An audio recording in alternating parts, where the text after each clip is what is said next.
কোনো খাওয়া দাওয়া নেই, কোনো প্যাকেট নেই, কোনো থাম নেই, কোনো কিছু নেই। এত কিছু নেই ভিতরে যে জিনিসটা আছে সেটা প্রেম। প্রেম একটা নিখাত বিষয়।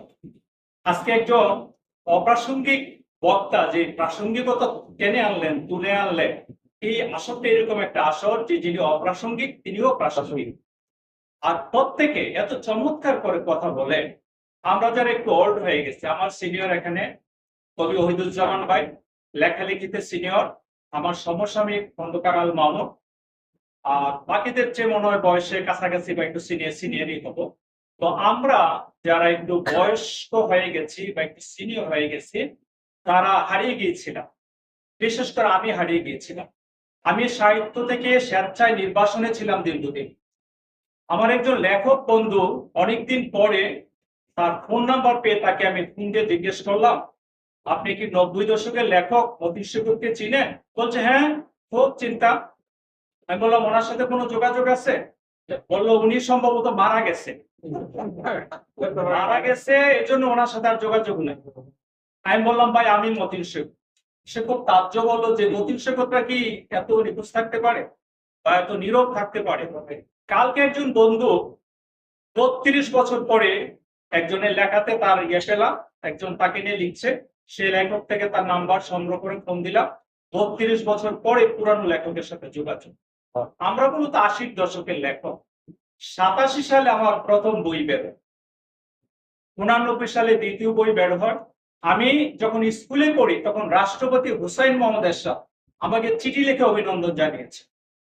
সেটা চমৎকার একটা বিষয় ছিল। ক্লাস 10 এর একজন ছাত্র, দেশের প্রেসিডেন্ট তাকে চিনে, চিঠি লিখে অভিনন্দন জানিয়েছেন। তারপরেও আরেকজন প্রেসিডেন্ট আমাকে চিঠি লিখে অভিনন্দন জানিয়েছেন এবং একজন প্রধানমন্ত্রী সরাসরি অভিনন্দন জানিয়েছেন, গলায় কয়েকবার মেডেল পরিয়ে দিয়েছেন। তারপরে সিআইপি পদমর্যাদা, এআইপি এগ্রিকালচার ইম্পর্টেন্ট পারসন। আল্লাহর অশেষ মেহেরবানি, অনেক দান। কিন্তু আমি যদি আমার সাহিত্যটাকে টিকে রাখতাম, একজন লেখক বলছিলেন এতদিন আপনি বাংলা একাডেমিটা পেয়ে যেতেন, অর্থাৎ বাংলা একাডেমির যে পুরস্কারটা ছিল এটাও আপনি পেয়ে যেতেন। আপনি নিজেকে নিজে দূরে রেখেছেন।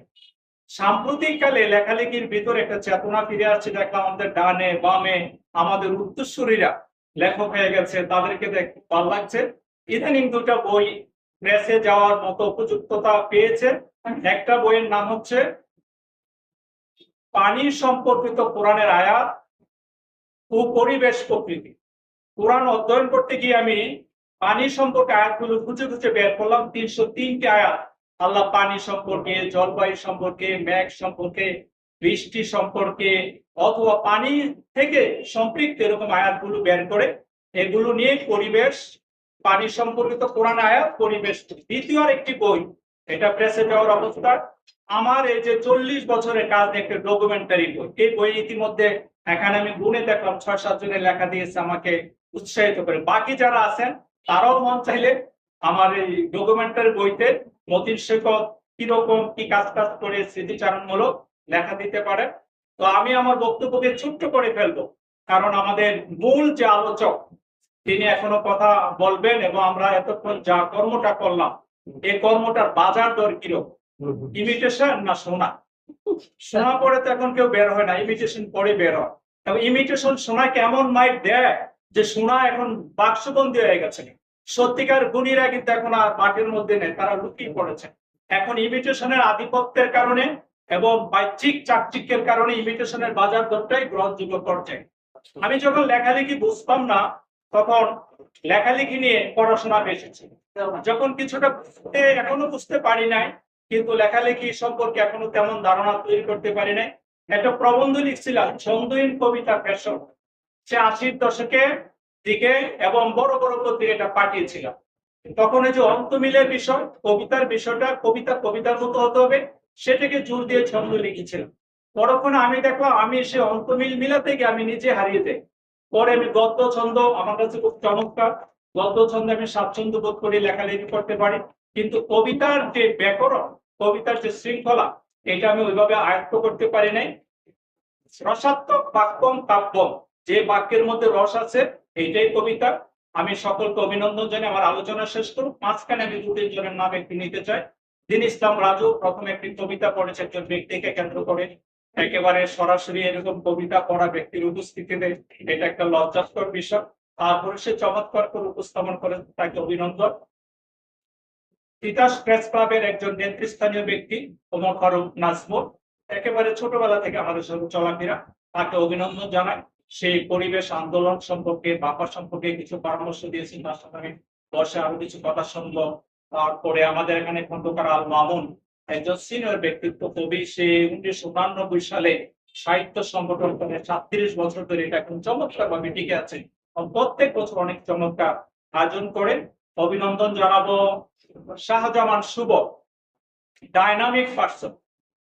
আমি বলছিলাম, ভাই আমার তো একটা বই বেরোচ্ছে, আপনি একটা কিছু লেখা দিতে পারেন। সে তাৎক্ষণিক ভাবে এক রাতের মধ্যে একটা গল্প, অসম্ভব সুন্দর গল্প, যদি একবার পড়েন হৃদয় হরণ করে নেবে, এত চমৎকার একটা গল্প লিখে তিনি পাঠিয়েছেন। তিনি, তাকে অনেক অভিনন্দন। সে অনেক বুড়ি মানুষ।